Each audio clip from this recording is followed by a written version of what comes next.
History में हम पढ़ रहे थे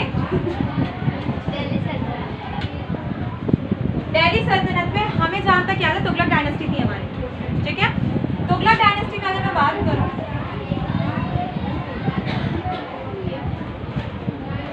स्टार्ट कब होती है? 1320 में, ठीक है, यानी 1320 में स्टार्ट होती है आपकी तुगलक डायनेस्टी। इसका जो फाउंडर रहता है वो कौन रहता है? गयासुद्दीन। ठीक, इसका जो ओरिजिनल नाम रहता है अगर मैं बोलूँ मलिक गाजी रहता है, लेकिन एक्चुअल में गयासुद्दीन तुगलक के नाम से गद्दी पर बैठता है।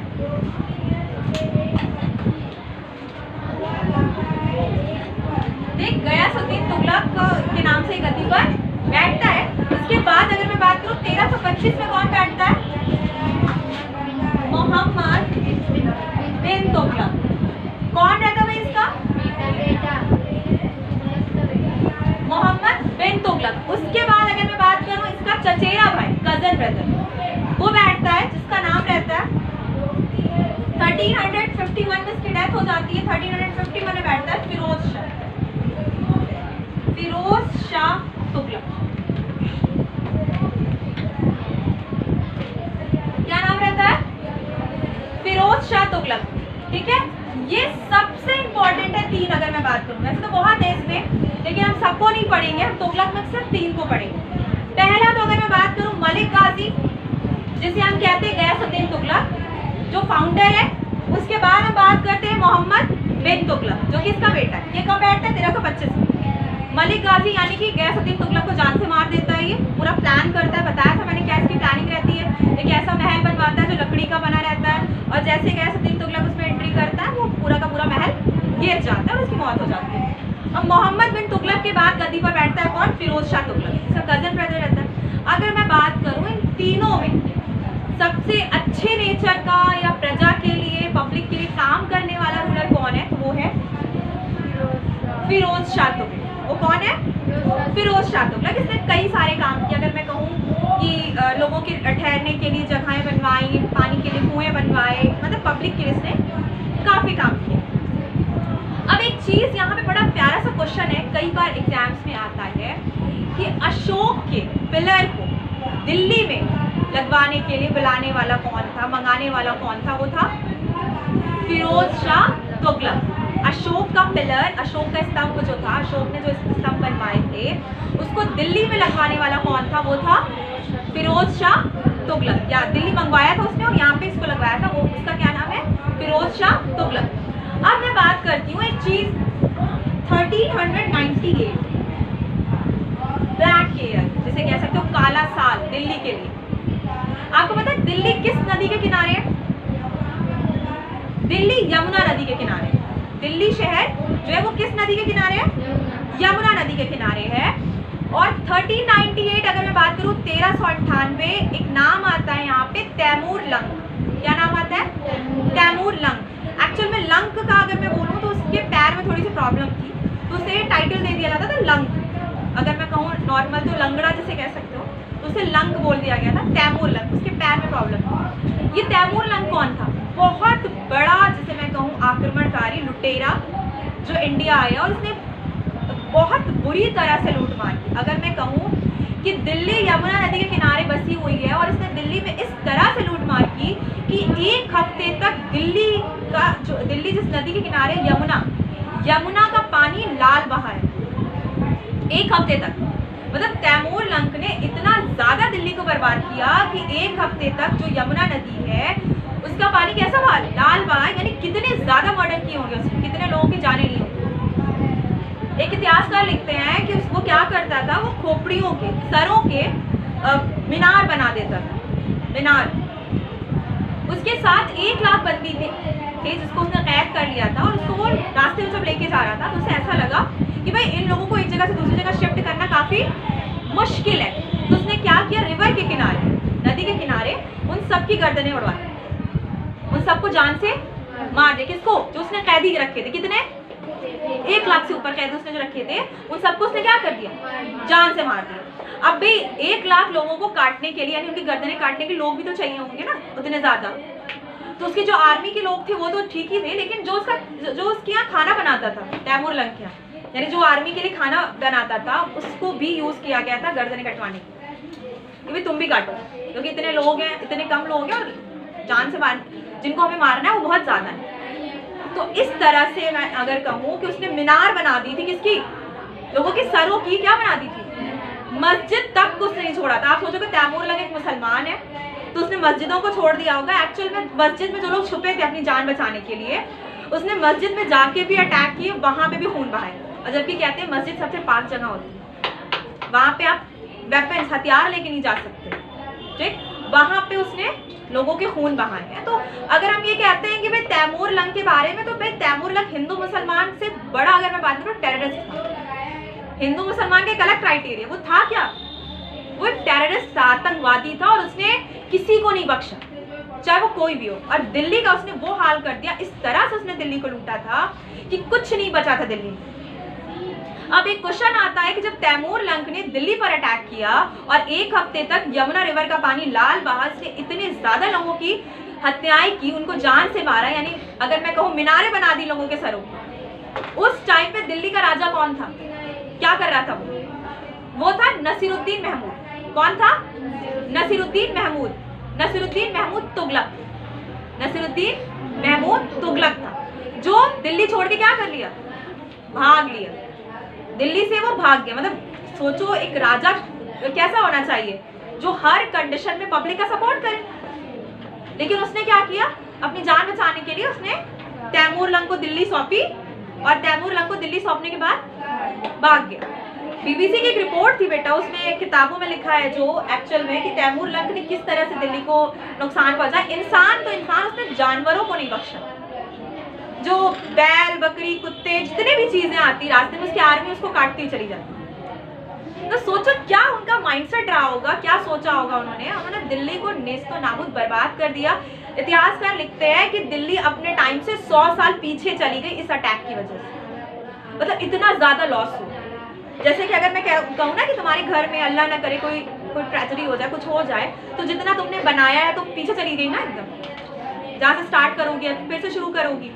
तो यहाँ पे जो कॉन्सेप्ट है कि तैमूर लंग ने जब दिल्ली पे अटैक किया तो दिल्ली अपने टाइम से 100 साल पीछे चली गई, यानी इतना बड़ा लॉस था, बहुत बड़ा नुकसान था, जान का नुकसान तो था ही, और किस कदर उसने लूटा लोगों को उसका भी नुकसान था। ये आया कहाँ से था, तैमूर लंग जो था ये समरकंद का रहने वाला था। कहाँ का,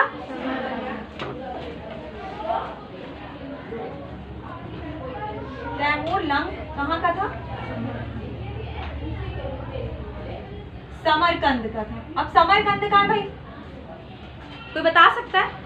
उज्बेकिस्तान नाम सुना है कंट्री, अफगानिस्तान, कजाकिस्तान, उज्बेकिस्तान, छोटी सी कंट्री उज्बेकिस्तान में। समरकंद कहाँ है, उज्बेकिस्तान में है। समरकंद बाबर का ननियाल भी है। कौन बाबर, मुगल फाउंडर।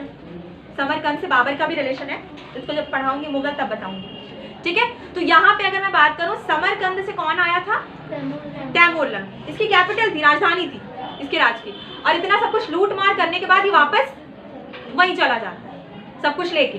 तो तैमूर लंग को अगर हिस्ट्री में याद किया जाता है तो किस तरह से याद किया जाता है, एक लुटेरे के तौर।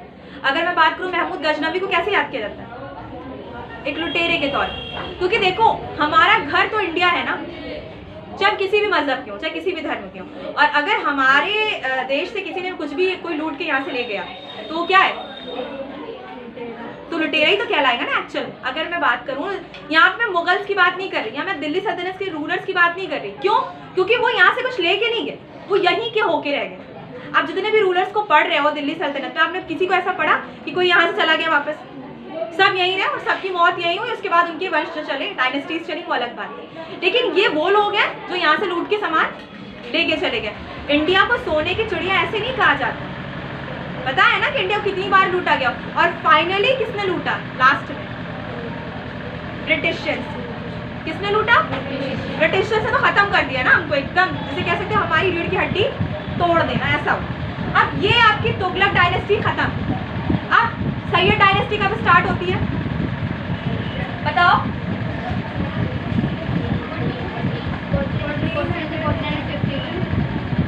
सैयद डायनेस्टी कब स्टार्ट होती है 1414 में। इसके बीच में कई रूलर्स आए, वो इतने इंपॉर्टेंट नहीं है, 2-2 साल 3-3 साल के। 1414 में कौन बैठता है गद्दी पर? खिर जहां। और क्या नाम रहता है? खिर जहान। अब ये खिर जहान कौन है भाई? ये गवर्नर रहता है तैमूर लंग का। खिर जहान कौन रहता है? तैमूर लंग का गवर्नर रहता है। तैमूर लंग कौन जो अटैक करके गया 1398 में दिल्ली पर, उसका गवर्नर रहता है खिर जहां। और जब तैमूर लंग जाता है यहाँ से तो खिर जहां को छोड़ते हुए जाता है, और 1414 में खिर जहां दिल्ली की सल्तनत अपने हाथ में ले लेता है। और इसका जो बेटा रहता है तैमूर लंग का शाहरुख, ठीक, उसको ही रेवेन्यू भेजता है, टैक्स भेजता है। कौन? खिर जहां। इंडिया से जो भी रेवेन्यू इकट्ठा होता, पैसे इकट्ठा होते, वो किसको भेजता था? तैमूर लंग के बेटे शाहरुख को भेजता था। ठीक, तैमूर लंग के बेटे का क्या नाम था? शाहरुख, जो कि उसका चीफ ऑफ आर्मी भी रहा आगे चल के। उसको सारा का सारा रेवेन्यू कौन भेजता था? खिर जहां, जो कि सैयद डायनेस्टी का फाउंडर था। 1414 में गद्दी पर बैठता है। क्लियर? समझ में आ गई बात? सैयद डायनेस्टी में 4 रूलर हैं। सैयद डायनेस्टी में कितने रूलर हैं? 4। पहला है खिर जहां, फिर है मुबारक शाह। बताती हूँ। मुबारक शाह, मुबारक शाह के बाद है मोहम्मद शाह, फिर उसके बाद है आलम अलाउद्दीन शाह। कितने हो गए? 4 हो गए ना? कौन कौन? पहले तो खिर जहां जो फाउंडर है, सेकंड मुबारक शाह, सेकंड नाम क्या है? पहला जो खिर जहां founder, second Mubarak Shah, third Mohammad Shah, और फोर्थ आलम अलाउद्दीन शाह। कितने हो गए? 4। अब टाइम पीरियड की बात करूं तो भाई फाउंडर है 1414 से बैठता है, कब तक बैठता है? 1421 तक। कौन कौन है ये? खिर जहां। उसके बाद 1421 से जो बैठता है 34 तक, वो कौन रहता है? 1421 से 34 तक बैठता है मुबारक शाह। फिर 1434 से 1445 तक बैठता है, वो कौन रहता है? मोहम्मद शाह। लास्ट में जो है अलाउद्दीन शाह, वो बैठता है 1445 से लेके 1451 तक। क्लियर? कितने हो गए? 4। खिर जहां बैठता है 1414 से लेके 1421 तक। उसके बाद जो सेकंड रूलर रहता है सैयद डायनेस्टी का, जिसका नाम मुबारक शाह, वो बैठता है 1421 से लेके 34 तक। उसके बाद मोहम्मद शाह 1434 से लेके 45 तक। आलम शाह 1445 से लेके 51 तक। 51 में सैयद डायनेस्टी खत्म हो जाती है और लोधी डायनेस्टी स्टार्ट होती है। लोधी डायनेस्टी का फाउंडर कौन? बताया था, बहलोल लोधी। फाउंडर कौन है?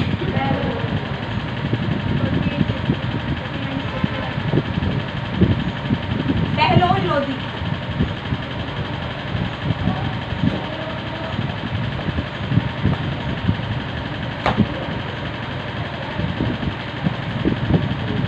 बहलोल लोधी कौन रहता है? फाउंडर रहता है। अच्छा, लोधी डायनेस्टी में सिर्फ और सिर्फ 3 रूलर है। बहलोल लोधी, बहलोल लोधी। कितने रूलर्स हैं लोधी डायनेस्टी में? सिर्फ 3। नाम लिख लो। बहलोल लोधी, सिकंदर लोधी, इब्राहिम लोधी। कितने हो गए? बहलोल लोधी कब बैठता है भाई? तो बहलोल लोधी बैठता है 1451। और कब तक बैठता है? 1451 से ही बैठता है 1489 तक। उसके बाद 1489 से बैठता है 1517 तक सिकंदर। उसके बाद 1517 से बैठता है 1526 से इब्राहिम। 1451 से लेके 1489 तक बैठता है बहलोल लोधी।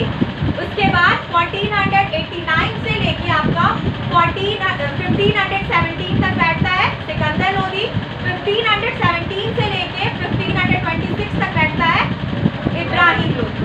इब्राहिम लोधी को ही जान से मार के जंग के मैदान में बाबर अपनी डायनेस्टी स्टार्ट करता है और वहां से स्टार्ट हो जाता है मुगल एम्पायर। यानी 1526 में दिल्ली सल्तनत क्या हो जाती है, खत्म हो जाती है। सिकंदर लोदी वो रहता है जो आगरा शहर को बसाता है, याद रखना। और ये आगरा वही शहर है जो आगे जाके मुगलों की राजधानी बन जाता है। आगरा शहर को किसने बसाया है, सिकंदर लोदी। कौन, सिकंदर लोदी, याद रखना ये चीज। आगरा शहर को बसाने वाला कौन है, सिकंदर लोदी। और यही आगे जाके आगरा क्या बन जाती है, मुगल की राजधानी, मुगलों की राजधानी बन जाती है। आप जानते हो आगरा में कई किले हैं, ताजमहल तो है ही है, वो एक बात की बात है, लेकिन आगरा में किले भी। ठीक, तो जो मुगलों की राजधानी उसको किसने बसाया था, सिकंदर लोदी। सिकंदर लोदी किसका बेटा था, बहलोल लोदी। और सेकंड रूलर था लोदी डायनेस्टी। और टोटल कितने रूलर्स हैं लोदी डायनेस्टी में, पहला कौन, ठीक है, थर्ड इब्राहिम लोदी। और बाबर के बीच ही पानीपत की फर्स्ट वॉर हुई थी, याद रखना। पानीपत के टोटल 3 वॉर हुई थी। फर्स्ट वॉर जो हुई थी वो 1526 में हुई थी, बाबर और इब्राहिम लोदी के बीच में। जीता कौन था, बाबर जीता था और इब्राहिम लोदी हार गया था। और यहीं पे दिल्ली सल्तनत क्या हो जाती है, खत्म हो जाती है। और यहाँ से स्टार्ट होती है आपकी मुगल डायनेस्टी, या मैं कहूँ मुगल सल्तनत जो स्टार्ट होती है। तो यहाँ पे आपका दिल्ली सल्तनत पूरा कब से कब तक है, 1206 से लेके 1526 तक। क्लियर। जो पानीपत की वॉर होती है वो बाबर और इब्राहिम लोदी के बीच में 1526 में। भाई जान से मार देता है, वही तो साल होता है जब मुगल एम्पायर स्टार्ट हो जाता है। क्लियर।